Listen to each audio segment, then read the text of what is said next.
Hi folks, welcome to another edition of the Omnist Hour. And just ratchet back the music a little bit.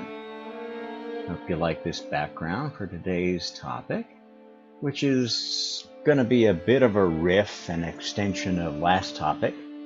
I would thinking of calling this one a brief history of virtual souls. It's going to be maybe a little less based in old religion, and perhaps a little bit more touching on some of the new religions which are popular these days, particularly the sort of religious dedication to the idea of matrix theory,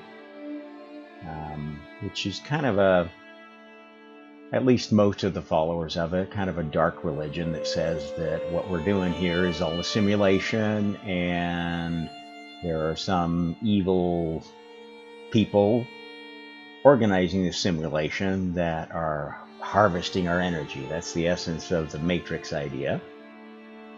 And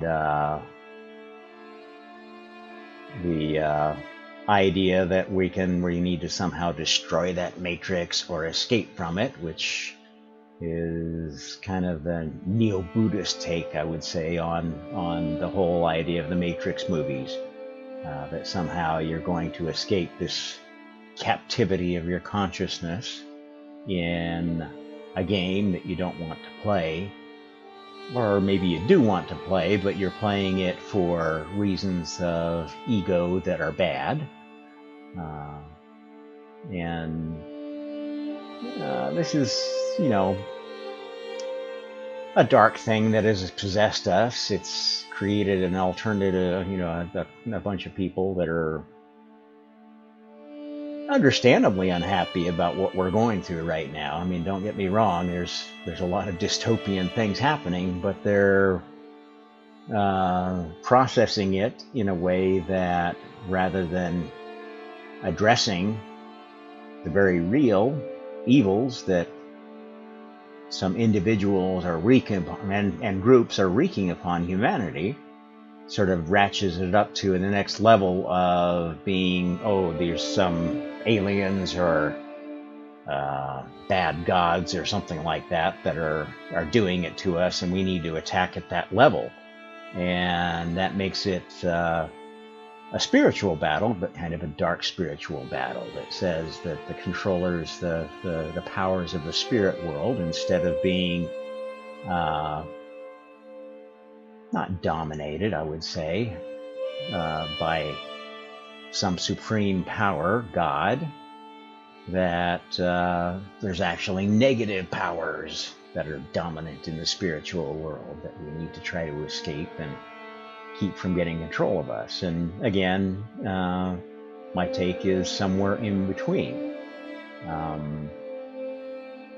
The polarities of our world are very much driven from extremist views of the spirit world and of the proper uses or abuses of power. And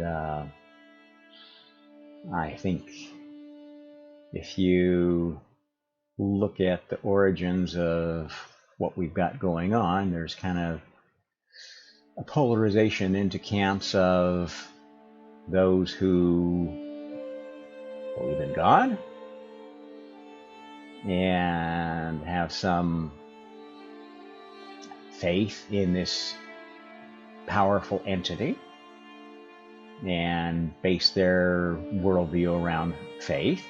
And there's a kind of the camp that says either there is no God or the gods are dark powers that are trying to enslave us. And kind of those polar views, sometimes opposing, actually, sometimes sort of on the same side. And that's, that's the nature of breaking people into identity groups, is you can subdivide them anytime one group tends to be getting enough power to be a threat to the powers that be. Okay, on with the topic. So, history of virtual souls. First, we have to really start at the history of souls in general. I'm going to keep this brief. There's more detail in other talks and in my books, but basically, I'll tell the story in a slightly different way that emphasizes different things. The way that I've done in my book of telling the history of humanity, the history of souls, the history of the physical universes, and all universes, the totality of the multiverse from many different directions, because that's the only way you're ever going to really understand the totality of it or where you fit into it. Okay, so as all these stories began, before there were any physical worlds, before there was any physical creation, the multiverse was basically a spirit realm made up of consciousnesses. Now, how and why those consciousnesses developed, I can't go back that far. I can tell you that there was one consciousness, maybe one of many, or perhaps one that somehow popped into existence that got the brilliant idea of creating a world, an expanding world of other consciousnesses and realities based on consciousness that has certain laws and limitations that, I guess, allowed that consciousness to thrive and grow, and that those creations of his to thrive and grow and not implode upon themselves. To give you an idea of a parallel, and there are a lot of parallels, the above as above so below paradigm applies to pretty much everything. You can tell a story in terms of our experience in, quote, the real world, the physical world, and those always have parallels in the spirit world, because the real world is a manifestation of ideas that happen in the spirit world. Okay, so at some point, there were all these consciousnesses, children of a parent conscience, that maybe set the first rules of what happens when I decide to subdivide my consciousness. Have a child, have a thought that is a child, that has its own independent thinking apparatus, its own imagination, its own memories, basically a subprocessor, if you're familiar with how computers are organized, or how parallel computing is done, which turns out to be the most efficient way to solve problems given the limitations of a single computer and a single memory bank within the physics of this particular universe. Okay, so this group of consciousnesses began creating physical worlds.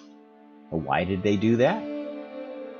I'm pretty convinced that they did it for the same reason that we started creating computer programs, video games. I mean, it's all well and good to think about stuff and have ideas, but unless you put the ideas into practice and you compare the results of one mind's ideas with another mind's ideas, you have no way of grading them and deciding, well, your idea is better, my idea is better, or coming up with evidence that gives you maybe a third way, or more ideas that are somewhere between two extreme ideas that produce something that works better than either of them, which is the essence of what's going on with parallel computing. And especially with AI, if you're doing AI responsibly, you don't just have one in artificial intelligence at work coming up with what's the conclusion from all this data. You'd want to have several so that some higher intelligence could compare what these AIs think and decide what the actual truth is. Otherwise, you're going to get sucked down the path of kowtowing to one authoritarian intelligence, which may or may not be coming up with a good interpretation of reality. And a lot of the dystopia we see around us is the result of that, of people and groups who want to make one way of thinking, one idea, universal, and not allow contrasting ideas to mellow them. This is the essence of political division and identity politics. Identity being seen in its purest form as a different point of view. Your point of view becomes your identity. The parameters by which you categorize your point of view become your religion, if you will. Okay, so as physical reality started being designed, maybe first as something like these programs that allow you to create a universe and set up planets and solar systems and galaxies and set the parameters of how they form, what the size of the gas cloud was, what the previous conditions were, and let it run and see what happens. Does it coalesce into stars? What are the stars like? Do they have planets, etc., etc.? And maybe that was pretty interesting for these early consciousnesses. And this kind of game played out to the point of even developing life. Or maybe it didn't. At some point, though, they got tired of this game of very impersonal game, like we get tired of a lot of very abstract games like chess and so forth. And we want to make them more personal, make them more like real life experience, make them have more real life thrill and chance and skill involved, so we can have a fairly robust competition. And that's essentially how I think God sold the idea of incarnation at first. And if you follow my work, you know that God's never been a dictator. That was the first and most important law that he created under, is that, if I'm going to have children helping me to create, helping me to evaluate my ideas, they better have independent brains. And therefore I need to give them free will, free thought, and the freedom of consciousness that I have, not necessarily all at once, which is why God doesn't give his children complete knowledge, because then they would essentially be carbon copies of himself, and they would have the same memories, have the same past, come up with the same solutions to problems. And that's not a very good situation for a diversity of opinion. If you want to come up with the best of all possible solutions to a problem, the last thing you want to do is take one super brain or whoever you want to appoint and say, okay, we're going to do whatever you say. It doesn't matter how smart that one individual is, they're not going to have the diversity of opinion. They're not going to question their own preconceived notions enough to come up with the right solution for a given situation. And we're seeing that in spades right now with how much power we've vested in certain scientists, certain mouthpieces of science, certain mouthpieces of ideology, government, corporate governance. The Harvard Business School set that has been taught there's one way to run a company, that's the right way, and be damned anybody that tries to do anything different than this accepted wisdom of how to best run a company. And well, obviously there's something to it, because many of these Harvard Business School graduates are in charge of big multinational companies and run them with an iron fist and have at least some track record of success with them. Although in my corporate career, I've seen many monumental failures of that set.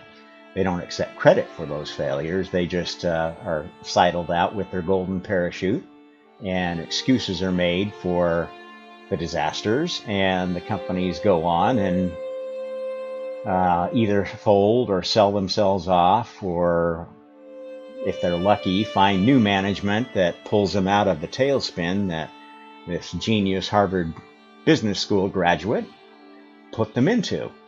And the whole game continues because there's a vested interest by this private club of Harvard Business School graduates to keep their inner circle alive.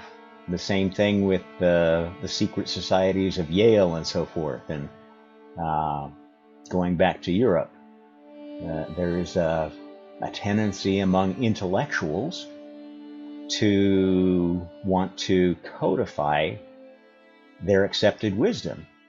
And this is what's infected science now. In almost every area, there's a certain dogma that dominates science, and any challenge to it is treated like basically a heresy. So we've seen, in the past 100 years, science go from science to dogma, to basically a religion, from something that's more or less divorced from religion to actually a religion in and of itself. So anyway, incarnation starts by wanting to experience what it's like not just to play with planets, play with physical matter, throw them at each other, see you can come up with a new form of chemical or whatever, or a new kind of star or whatever, to, well, how would you like to feel what it's like to do that, to be that? How would you like to feel what it's like to be a tree, an ant, a panther, an elephant? And that would be a fairly appealing thing. I think we're seeing right now that as simulations become better and better, and they're talking about the metaverse, that there's a lot of worry that people may completely disconnect into these alternate realities and run around being a carrot for the rest of their life, at least until they need to come down and have something to eat or perish with lack of real food. So this, I believe, is how God and maybe some of the older souls, the more experienced ones that were helping him most in creation, coming up with ideas and gaining enough spiritual energy to push these new ideas into existence, which, if you followed how that works, the way spiritual energy works is you can make changes through thought, but only with a preponderance of thought. And a change that's maybe has a nexus of thought locally, you could make a change and perhaps cause a tree to sprout in the winter when conditions are not favorable to trees. To keep that life alive, keep that spiritual miracle, if you will, going, requires putting more energy into it, and then is coming out of the pattern pushing against it, which is the energy of creations that are already established. And so the whole multiverse, all of existence, spiritual and physical, is based upon patterns that are very hard to change, at least in a macro sense. In a local sense, every incarnation in any vessel, whether it's a lowly elementary particle or a human being or the oversoul of a galaxy, has a certain ability to influence and change the laws that are going on around it, but very limited, and limited to the faculties, the powers of that soul vehicle. And those soul vehicles have different powers. If you are a ape versus a human, you have a much more limited ability to imagine something other than what exists, and your ideas about doing something would be more limited. Now, we know apes do make tools. They use twigs to stick in holes to get ants out of so they can eat ants, things like that. So, there is a continuum of, quote, powers, and those powers, if they're obvious to us, we think of them as physical powers. But spiritual powers are no different. It's just that they may not be obvious to us. To my way of thinking, our ability to communicate and persuade others to write and express ourselves is a spiritual power. Now, atheists will argue, well, that's just a manifestation of physical laws. But that begs the question, where does the inspiration come? Why does one artist go viral, one idea go viral, and another gets laughed at? At least until the idea finally finds its audience, or finds people saying, oh, you know what? I didn't like that idea, but it actually works that way, and it matches the real world better than the other ideas that were maybe more popular. This is kind of the nature of, so this is the boundary of spirituality. And there have been, and there will be, other soul vehicles that have more esoteric, very different spiritual powers than we do. And there are such species on this planet. Plants have spiritual powers that are very different and can be as wide-ranging and amazing as ours. So do many insects, especially the hive insects, who have the ability to do amazing things in groups that the individual ant or bee would never possibly accomplish. There's a level of organization there. Okay, so souls started incarnating, seeing what it was like to be these various things. And who knows if this continued even through intelligent life. And there was a time when there were beings similar to humans, with a similar level of consciousness, range of consciousness, that were inhabited by souls, but sort of just for as long as they felt like. So like, you'd be a normal ape running along, and all of a sudden, boom, a soul comes and takes you over, possesses you, and you're acting like a super ape. All of a sudden you have these ideas that never would have occurred to you before, and you're off to the races. So what I'm telling you is that there are some, the idea of virtual souls actually was one of the first things that came out of creation, before any idea of incarnation. And you can think of the things that don't have a soul, that don't have some force directing their choices, as virtual souls. Consciousness level 0, if you will. And those virtual souls obey the laws of the prevailing laws of the multiverse around them. particles obey laws, chemicals obey laws. At some point, though, there are decision points. How do those decisions get made? And this leads us to quantum mechanics. What we've learned about particles, how they appear to make decisions when they get observed, because until the point of observance, you don't know whether they're spin up or spin down. Things like that. So that explains the behavior now since the advent of incarnation. The first rules of incarnation were around, okay, we've developed this ability to go inhabit things, but that basically pits us against non-player characters all the time, unless we happen to run into something that has another soul incarnated. And then if we're playing together and one of us doesn't want to play anymore, they can just pop out and decide not to play, and that's not very fun. At the same time, at this time were a limited number of players, a limited number of consciousnesses in the spiritual world.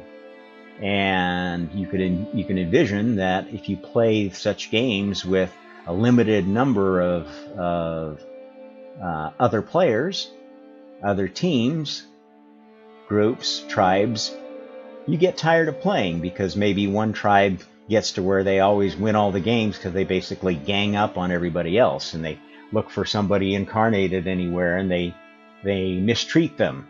They force them not to have a good time and spoil their fun as one of the gods, if you will. Okay, so these kind of situations lead up to discontent. And when minds become discontent, to the extent that more than half of the spiritual energy is around changing the system, that's when you have enough spiritual energy to make a change, at least locally. Now, if you're looking at the souls of the entire multiverse, all of the souls at this point in heaven, when, before there were souls everywhere, that spiritual energy was fairly easy to calculate. You had to get a majority of these gods, if you will, to go along with your plan. Now, did they all have an equal voice? They had equal energy, but some had more influence than the others, based upon, familial relationships. If you created another soul, those souls that you created would be like your children. You could isolate them from other souls for long enough in their creation to imbue them with some of your knowledge, some of your character. And this is how the family of heaven developed. At the point that they became unhappy with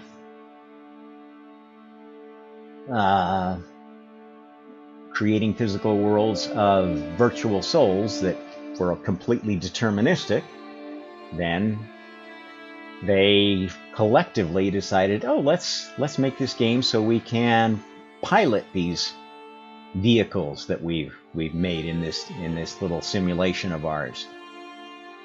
And the next step was to say, let's make this piloting game something we can score, something that is more challenging. How do you do that? Well, you change the laws so that there are laws about how you get points, how you win, how you die, how you get to choose which vehicle you're going to occupy and which vicinity which fantasy land you're going to play the game in, because this is a very big place. And sometimes you want to play with your friends, Sometimes you want to meet new friends. Sometimes you want to avoid souls that rub you the wrong way. This is all mirrored in how we view computer games, and especially role-playing and virtual reality games today. So again, as above, so below. We are in the process of doing something very similar to what was going on in heaven. Now, is this the first time it's happened? I doubt it. Because, as I've told you, the way that creation works, at least past a certain point, is that you can only make changes by testing them in this simulation world, in this virtual reality world. So it becomes more than just a game. It becomes a test bed for ideas. And the existence of an individual, the existence of your avatar in that world, is sort of like the idea of the incarnation you have chosen. That's an individual incarnation game. So now we've got a world of, at some point it was decided, everything should have a soul, because that makes the game more interesting. And that's where we get, that's where the laws of particle physics started coming into play. And the laws of how souls come into existence got bounded. Instead of just, oh, God said, let there be a playmate for me. That may have been how other souls were first created, and now they're created through other processes. They're created through the willing of a particle-antiparticle pair. They're created through the processes of mating and having children. At least a whole is created for which a soul needs to occupy. In that case, it's not necessarily creating a new soul. Okay. Now this comes again to the whole idea of virtual souls.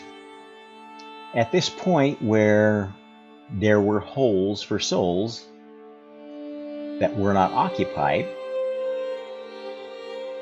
those souls were essentially virtual souls. And if you imagine how you might use those, you could imagine having species that are hive-minded, like many insect species, that basically have a collection of souls where a large number of that collection are virtual souls that don't really have any independent thought, any independent choice points. They're basically told what to do by the hive queen.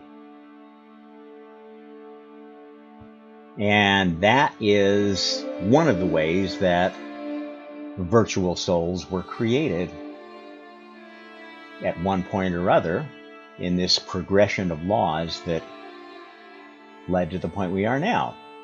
So the idea of virtual souls have been around a long time, and that idea has evolved.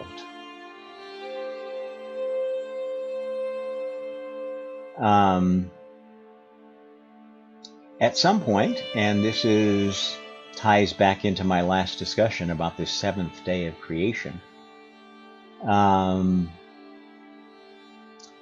of the problems with the laws as they stood of reincarnation and karma was that it was very difficult to make progress in this game, if you will, when you would take an incarnation thinking you were going to be working on certain problems and might get blindsided by some other game somebody was conducting and get thrown completely off track. Like, imagine how many souls were incarnated during the early 20th century whose goal in life, whose ambitions of what they were going to learn and experience were cut short by bombs, by disease, by genocide.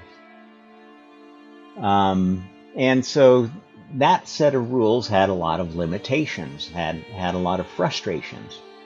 And the frustration of it seeming to be almost impossible to advance to God level anymore was what drove some souls to invent the idea of Buddhism, the idea that, okay, if I just do some special practice, I can escape from this and never reincarnate again. Did they do that?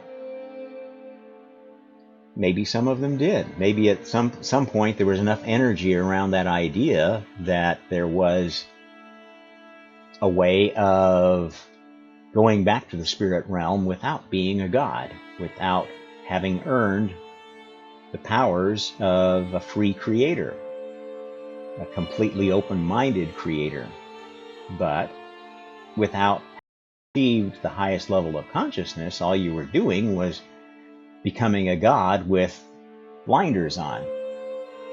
And I'm sure that idea didn't stick around very long and was soon replaced by mandate that the only way that you really got to where you were a free and independent creator was to go through the process that led to becoming incarnated in maybe one of the god species. At some point, I think there were species, and that seems to be borne out by our history, by the records of a time when gods walked among men. Were they aliens? Were they whatever? It doesn't matter. Extra-dimensional creatures, aliens, it really doesn't matter. And maybe they were all of the above. But there were soul vehicles that had extra normal powers that humans don't have anymore, at least most of us. And the story was that they mixed with humans and diluted their bloodline, if you will. And this is fairly consistent. You could imagine that there may have been or may still be DNA combinations that create soul vehicles that have very different sensory abilities, very different spiritual abilities than we have now, telekinesis, whatever. And there's quite a bit of evidence that some people seem to develop some of these powers, at least, in a rudimentary sense, maybe not to the level that they might have had if they'd been born as one of these other species that were the gods that walked among us, but kind of a throwback with some of those capabilities, maybe through the accidental activation of a few genes that had gone dormant. And I think this is, to my way of thinking, what is driving such rabid pursuit of transhumanism, of genetic manipulation. It's much more folks who would have been in the Middle Ages focused on the occult now seeing, oh, okay, I see how to get all these powers that they talked about in the alchemical texts of the past. It's not through, trying to turn lead into gold or whatever. It's basically manipulating DNA so that you can have extra human powers. Or perhaps integrating technology into a DNA-based creature to give those powers. That's another avenue of transhumanism. And these folks are basically doing the same thing as medieval alchemists and so forth, trying to game the system, as it were, to probably be their own advantage. And generally, the main focus of that would first be, well, how do I preserve life so I can live forever? Secondary focus is, how do I make sure that I have the ability and the perspicacity and the power to maintain my status and wealth and position against all comers. And so this is kind of the dark side of ambition that we're seeing come to the fore in modern times.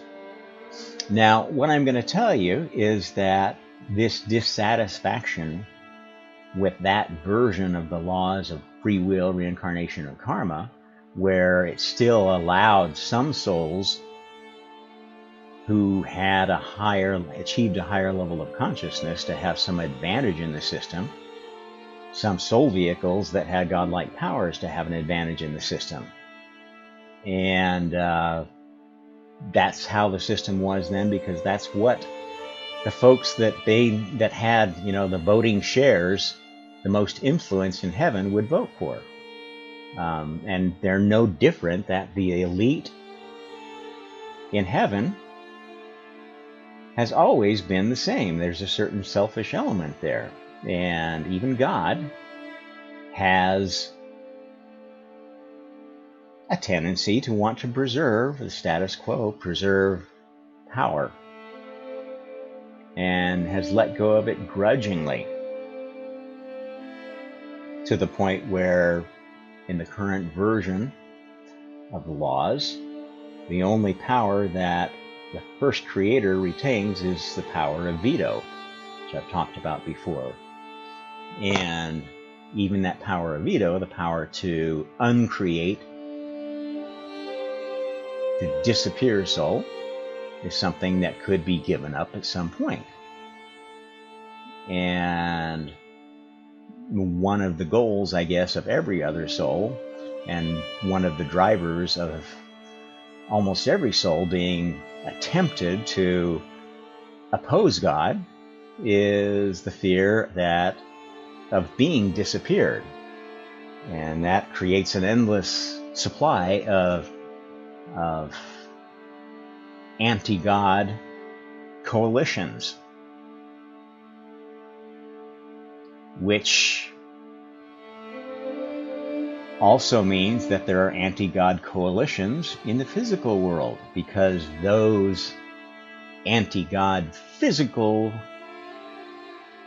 coalitions are how you get young, naive souls that want to believe in God but have lost their faith to support anti-God agendas. And as I've told you, those agendas are not necessarily negative, because this is the pressure that is needed to really stress test new ideas in the physical world and make sure you don't release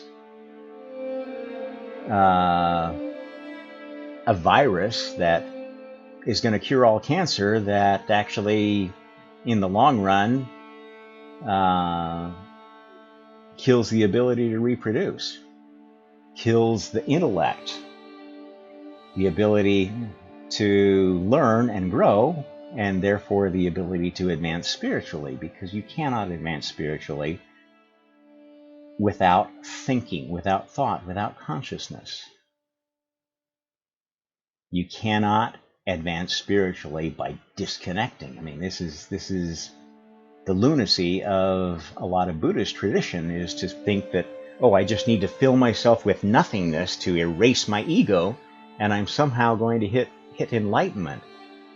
This is the stupidest nonsense ever. All it's going to do is get you stuck in the same place, feeding your guru, who's telling you, oh, you're just not quite doing it right. Just keep working at it. Say 20 mantras today, and do this and do that, and fetch my...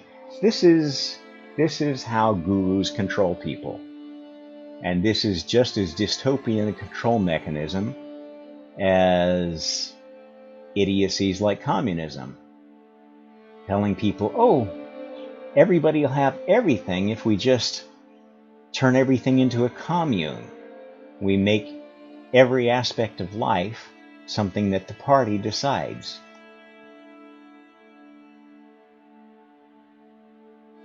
Because you have to have some kind of hierarchy.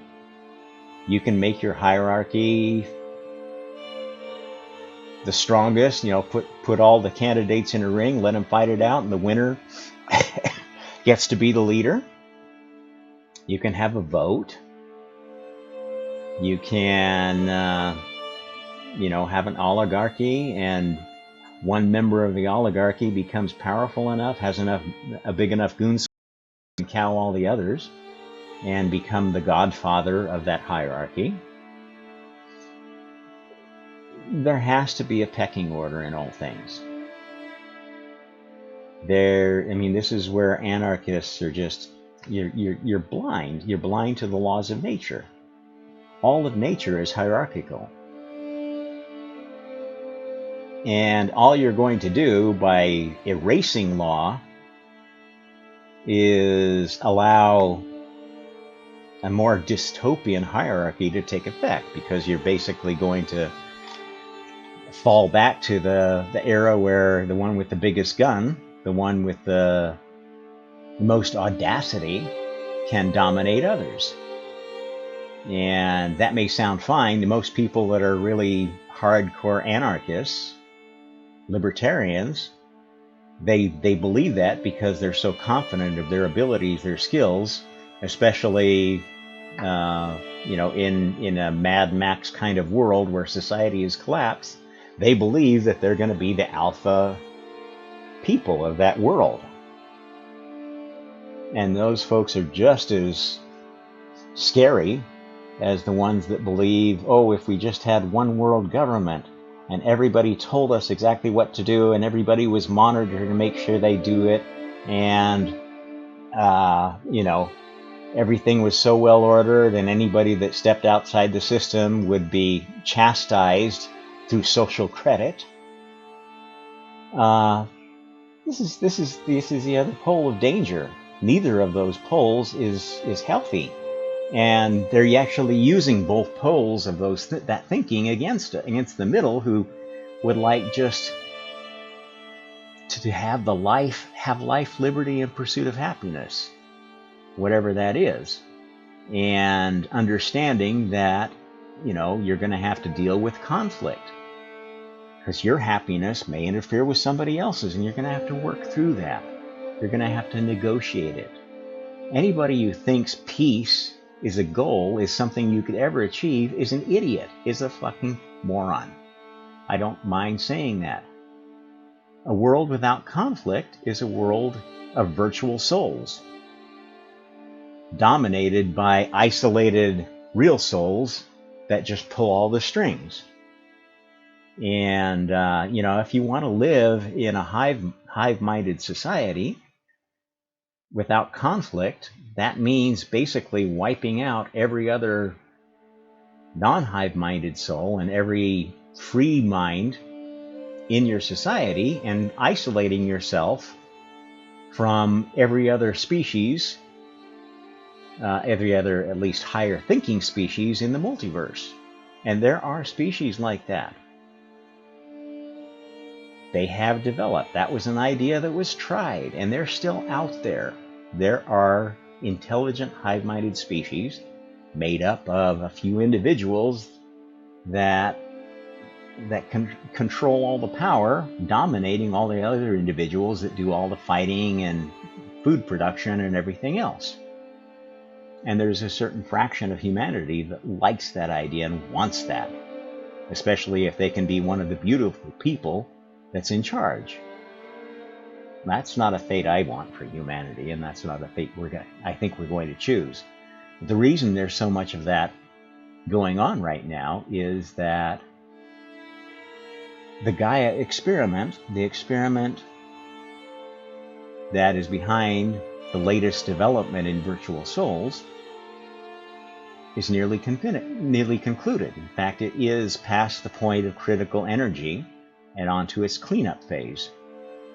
And during that cleanup phase, there is going to be a great battle among species over who is going to be the next, what species, what solar system, what place is going to be the nexus of the next major step in creative evolution.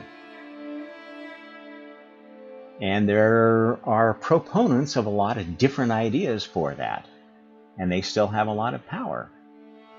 And there's no worse sour grapes than an alien species that once was the center of the universe. Everybody wanted to be like them, wanted to be part of them so they could participate in this latest creative experiment.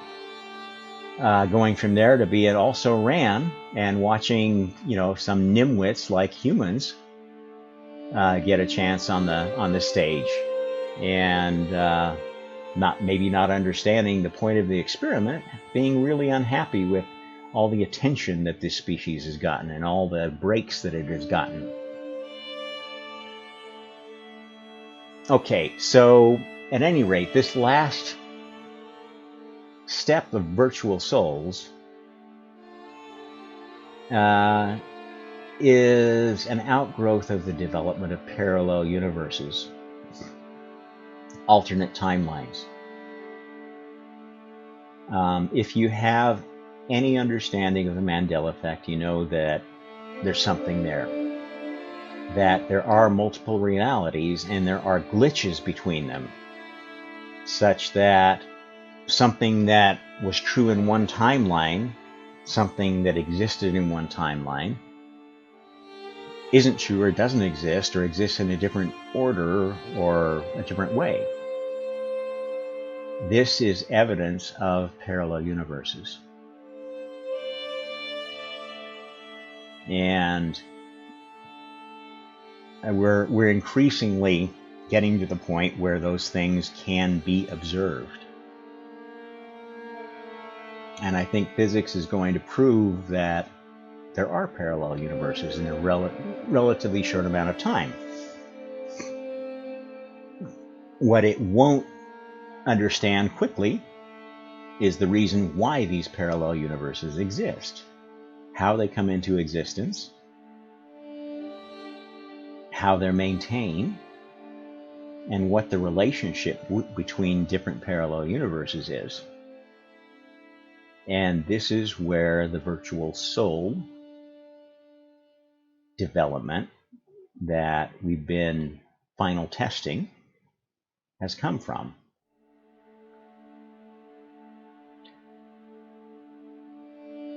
The thing is that in the first creations, there was only one physical universe that all of the souls in the spirit world played in together, one playground. And at some point, that became a crowded place, an unhappy place. Some of the players got to be too good at getting their own way there. And there was a move to increase the number of playgrounds.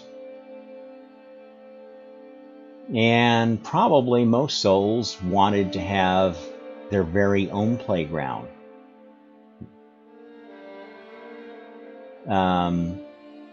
But the most influential souls said, well, you know what, I don't know if you're responsible enough to do that yet. If we're going to give you your own playground, you've got to earn it through growing in consciousness to the God levels. And there was a time when that was how you earned your own universe. And the senior creators, those gods who got their own universe, could choose to operate it in a close parallel to the prime universe, God's universe, the first physical universe.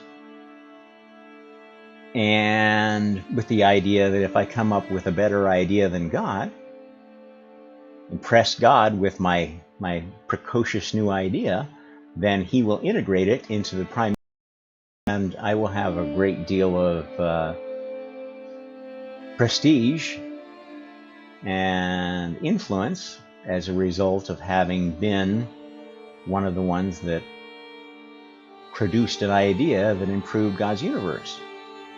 At the same time, there were some of these senior creators that didn't like the ideas of God, particularly a lot that didn't like the idea of free will and thought, you know what? This gives too much power to the individual. And most of these young souls are just dumb as dirt. And I think that my universe is going to be one that's more autocratic.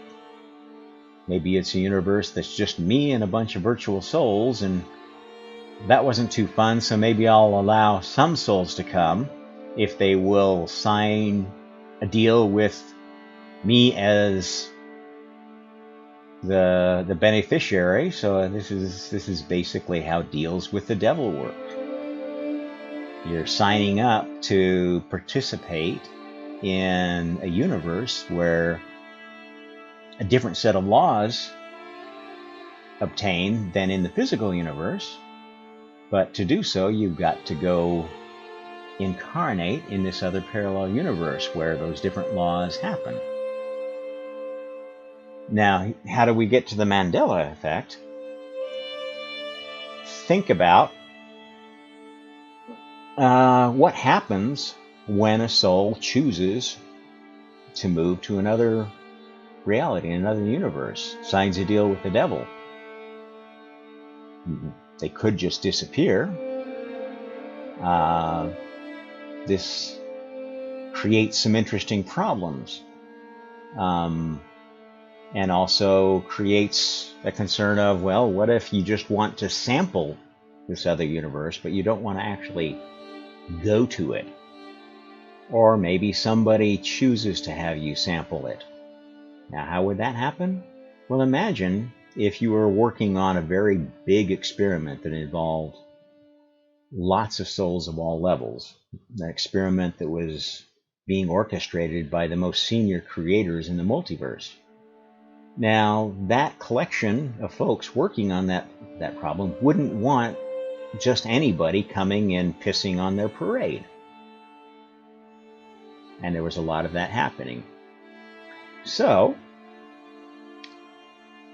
the change that was proposed, and which you're now in the middle of testing, is the ability to move between these parallel universes, not disappearing and reappearing or being gone forever, but to have a stand-in, a virtual soul, to take your place in other universes that are bound to make decisions that are consistent with not screwing up whatever experiment is in play. Okay, now you're thinking maybe, well, wait a minute, this must have really made God unhappy, because God, as I've told you, always wanted every soul to have free will, wanted everybody to have a choice, didn't want anybody to be completely at the mercy of somebody else telling them what to do. I don't know, maybe he feels so strongly about that because he's been part of other creations of other powerful creators that were more autocratic. Maybe he was involved in defeating and destroying some of those other creators. So maybe God isn't really the first creator, but just the first one that wasn't defeated by others and felt strongly about free will and a rule of law, the civil rights of souls, if you will. Think of it any which way you can. That's the way the universe, the multiverse, is structured. So the proposal then was, okay, what do these virtual souls get out of being virtual souls? And how do we avoid the unhappiness of other times we've used this idea of virtual souls, of having, basically agents that have no power over, they're essentially spiritual slaves. And the idea came up, well, what if these virtual souls got to get all the experience while they were being a stand-in? Essentially, this is the spiritual world's version of getting to see, what would Jesus do? What would your soul do if it was going to maintain consistency with the divine plan, at least in the locality where you are. And that is how you stay in the prime universe, God's universe now. If you start playing against the plan in a way that is counterproductive, not, if you've ever been playing a game, okay, competitive game, there are ways you can play to win and compete with other players, and there's other ways that you can just screw up the game for everybody. And I think we're seeing on social media now, and pretty much all over the planet, a lot of people in this mode of play where they've kind of given up the idea of winning, but they're just going to make sure life is miserable for everybody else. This is the kind of person who would SWAT, call in the SWAT team with a fake call, have them come in guns ready to a situation that they thought was life and death, where just some political enemies were sitting around having dinner or something like that, or maybe online. This happened to Tim Pool's channel recently, and could have been a very dangerous situation. Now, people who do things like that are not playing the game fair. They're playing the game not to win, but they're playing the game to make sure nobody else wins either. And that's when you're going against a creative experiment. You're not trying to test it to see, I really don't think it works because of this. And you incarnate with the idea of showing how this corner case is something that needs to be taken care of, or this new idea is gonna have bad side effects. Okay, that's constructive criticism.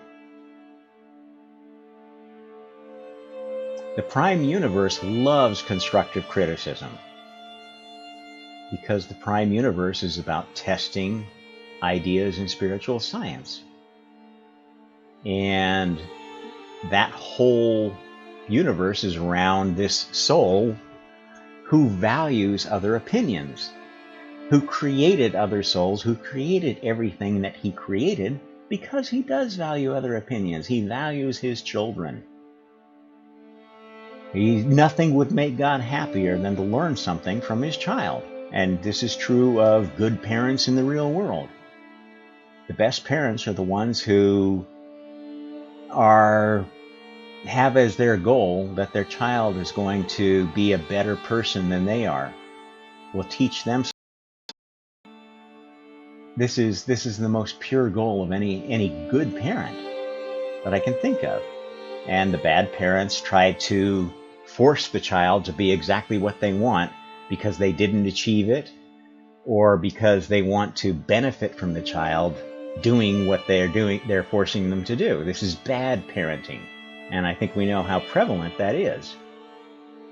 So at any rate, this new scheme of virtual souls is what we're seeing active right now, being final tested. And we have been for the entire 7th day of creation. And as I told you in the last talk about the 7 days of creation, this idea of God resting comes from the fact that God, at some point, to seal the deal, to get everybody to go along with this test of the Gaia experiment, said, okay, I will be the first to eat my own dog food. I'm so sure that this idea is eventually going to work. We're going to work all the kinks out of it, that I will incarnate to defend this idea of these virtual souls that once they complete their assignment, this is what I missed. Once you complete an assignment as a virtual soul, you have the benefit of all that experience of seeing what would God do, what would Jesus do, what would Allah do, what would Muhammad do. whatever soul you've incarnated in and replaced, you get all the experiences of them in this alternate universe where they're playing the experiment, the life of a different experiment. And there are parallel universes to God's universe that conform to all the different religious beliefs in a constructive way. There is a communist universe that is a constructive communist universe. One that doesn't base communism on denial of God, but which tries to come up with a communism that accepts God and works within the framework of the existing laws of the spirit and physical world, instead of working against them, which is the essence of communism as we see it defined by folks like Marx.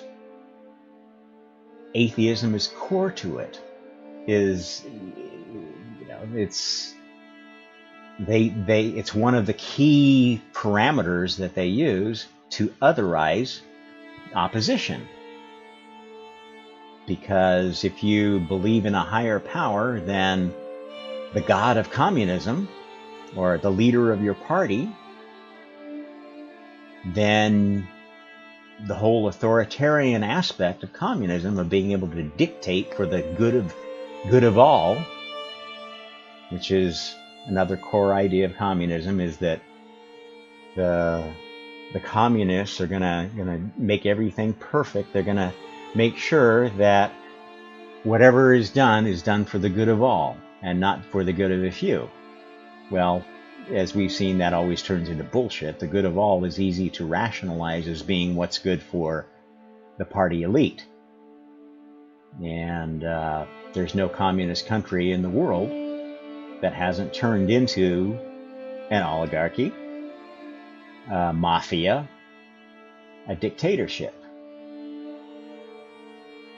So I'm sorry for getting political again, but it's really hard to divorce these things, because the whole concept of virtual souls is an answer to governance, an answer to trying to make a more fair hierarchy in the spirit world.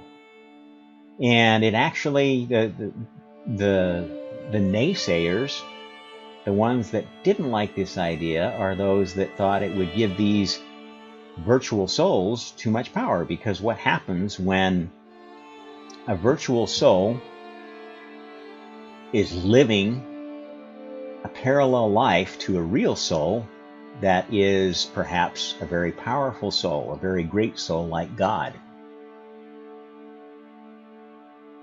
you're gaining the experience of living an incarnation with the mind of God, a very senior creator, learning, wow, I see that decision. Out of all the possible things that I could have thought to do, I had to do it this way. And I see why. Because the virtual soul eventually dies too, when its avatar dies out of the other parallel world and reincarnates. And at that point, the virtual souls all around these parallel universes that represent God, the incarnation of God in those universes, go to heaven and they have their life review. And after that life review, they've had a life of seeing, wow, all the things I could have done, and this is why I had to choose that, to be able to participate in this universe, which isn't necessarily God's universe, but it might be God as Christian God universe, God as Islamic God universe, God as communist God universe, or God in anti-God universe. In other words, how would God behave if he was living in the devil's playground? that could be very useful information. And these souls, when they finish their assignment as a stand-in, the Matrix folks call them non-player characters, which I think is kind of derogatory because they have a great advantage. Yes, they don't get to make their own decisions often when it's against whatever the plan of whatever universe that they happen to be a stand-in in. But at the end of that incarnation, the incarnation of their original, they get a chance to go to heaven and have the same heavenly experience we all do, and then get to choose if they want to have another virtual soul incarnation and learn more quickly, or they want to jump the fence and start becoming a real soul and have their own free will. And this new way of creating souls as virtual souls, as stand-ins, you can imagine has quite a bit of appeal versus the old way of particle pair coming into existence. Some nexus of energies causing a new soul to manifest. I'm not going to go through all the ways that new souls were previously created or now created because I don't really know that much about all that. It's not part of my knowledge base. But you can imagine that these new virtual souls have something of an advantage. And a lot of the older souls are like scared of these guys. And it's like, I'm going to have like this whole array of souls that are going to get all the knowledge that I got out of this incarnation. This is dangerous to me. They fear that because they are insecure in their own experience, because they're only going to get the experience of one incarnation.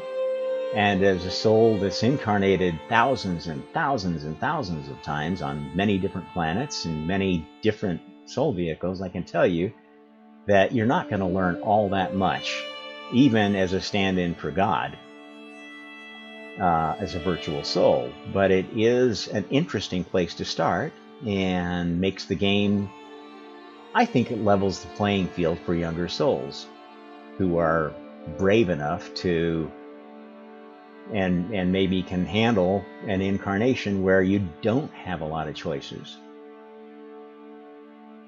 Okay, so what have we learned here then?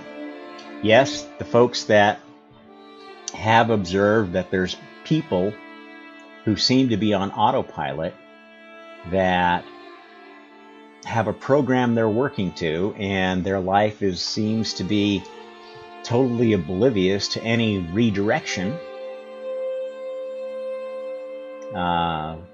They pursue normal things like career, family, blah, blah, blah, but they don't really have any particular passion or goal or driving force. They aren't particularly susceptible to becoming activists in any sense. They vote for who they're told to vote for and behave in many respects like a zombie. These may well be, the people you see like this may well be stand-ins. And you may see somebody become a stand-in who seems to have a very active, soulful life, and then suddenly seems to just go blank and go into autopilot. And to some extent, I think that might be what happens with some of the people that we think have succeeded in becoming enlightened according to the Buddhist tradition. They haven't really become enlightened. They've just sort of become stand-in zombies for their real self that's off in some other universe, enjoying their ego and not trying to suppress it to the point that they've zoned into a Borg kind of a creature. At any rate, I think that's about all I wanted to cover with this topic. Again, if you have questions, suggestions, if I didn't cover something, or if you think, well, wait a minute, this is not consistent with that. As you know, I'm always open to learning and growing, and I've changed my ideas about even what I've learned spiritually uh, quite a bit since I first had the revelatory experiences that kind of set me on the path of wanting to run this channel and write my books. And, I just had another major bout of revelation that kind of resulted in the last few presentations, which I think have a decidedly different and more focused character than things that I was talking about before. So, any rate, I hope you benefit from it. Even if you don't, it may give you some insights of other things you can investigate, and hopefully at least give you a less dystopian idea of where we're going and why. Because I think this is a really, really good idea, and the truth that I know is that the experiment is done. Everybody has finally been talked into incarnating under the new system, and there's not a lot of powerful energy in the spirit world around stopping the implementation of this new virtual soul idea across the entire multiverse. Once it takes effect, then at least you'll have a lot of options of where you want to play, what universes you choose to play in. You can choose a path that is maybe not God's prime universe, but you can choose a path that leads you down a universe that is still prevailingly organized around the Christian ideology, the Islamic ideology. And this is where I think, my original talking about omnism was geared around, is that you don't have to give up your religion. If you pursue it to the point where it becomes inconsistent with the current laws of the multiverse, you are eventually going to move yourself off to one of these parallel universes, and you won't be contributing to the divine plan anymore. You can certainly learn and grow and maybe faster than you could in the prime universe. So I'm not saying it's necessarily a bad thing. This is just how it works now, and it gives souls many different paths to learn from. And it gives you the opportunity to even learn from dark paths, to go spend some time in the dark universes based around rejection of what are observable physical laws. And I think this is a characteristic of some people who want to live in a reality that says, no, there's no sexual difference between males and females. This is not true. It's demonstrably not true. There are any number of ways that you can measure physical differences between males and females. And yet you've got people saying that, no, that's not a factor. Just because I have male sexual organs or female sexual organs, and I've grown up as in the environment of the hormonal and physical aspects of having that sex, I can change it on a dime because of my will. You've got people stuck in this idiotic idea that, law of attraction idea, that anything in my mind I can make real. This is not true. It may have been true at one point before physical universes, before reincarnation and karma. It's not true anymore. Now there are these dark universes where maybe you can do that. You've got the senior creator of that universe saying, well, my laws are going to be different than God's laws. I'm going to let souls who come here do anything they want. And hey, what kind of conflicts is that going to create? What kind of environment is that going to make to grow up in? You can use your imagination. And if you make certain choices in life, you may get a chance to play there. And this is my warning to some people who are in kind of those dark spaces of mass delusion. And, I think more people are waking up to the fact that that is a large part of what's going on with humanity right now.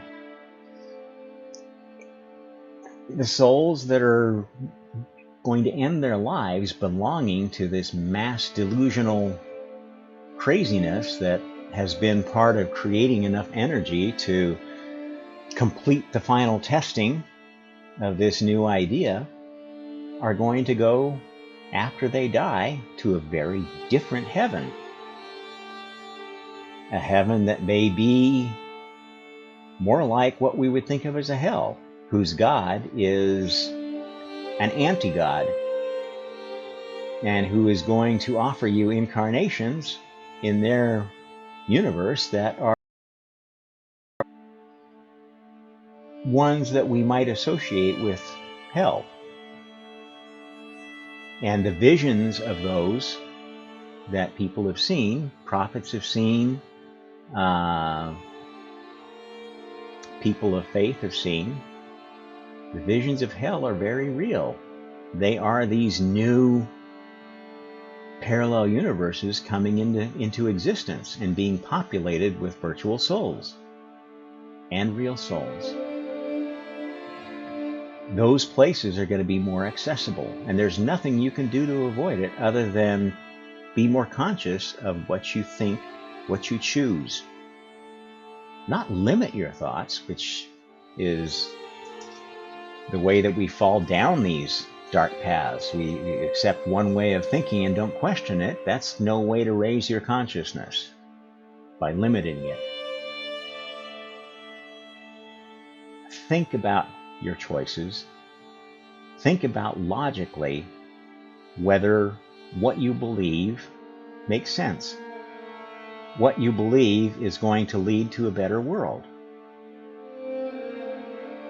Think about, for instance, if you're a traditional monotheist, think about all you've known, you've learned about the dangers of power, the dangers of collection of power, how the powerful in this world inevitably get corrupted by it. Maybe not in one generation, but you take the best emperor in the world, of the best empire so far, which I think, Augustus Caesar, in many ways, was the best of all possible emperors. He was incredibly gifted administrator, and at least from the record, which we don't know how much that was doctored, but it wasn't changed after his death, made very wise decisions, was very good at not being too much of a despot with all the power that he had, and sharing it with the people that he felt were capable. And his successor, Tiberius, well, he may have been a fairly capable military commander, but as an absolute leader, he had some big problems. And the next cat after that, Caligula, my God. You have only to look at what happened to that empire to see that collecting power in the hands of one country, one government, one party, one anything is not the answer. And why would you think that's the answer in heaven? So if you're a monotheist, I would hope that you can modify your belief system to think of God not as all-powerful, all-knowing, all-seeing, all these things that we would like to think about, this special best friend in heaven that's going to bail us out of any situation, and see God as a really good parent who has a lot of children who have learned their parenting from him, and try to find within the Christian tradition some spiritual guidance that is one of these better children that knows how to give you tough love. If you don't have any spiritual influence in your life, find people that seem to have that quality of being able to tell you the truth. Not what you want to hear, not enabling what you want to do, telling you, oh, Jesus will forgive everything. You don't have to worry because you're a believer. No, it will tell you you have to earn salvation. You have to earn your spot in the Christian heaven. And yes, there is a Christian heaven.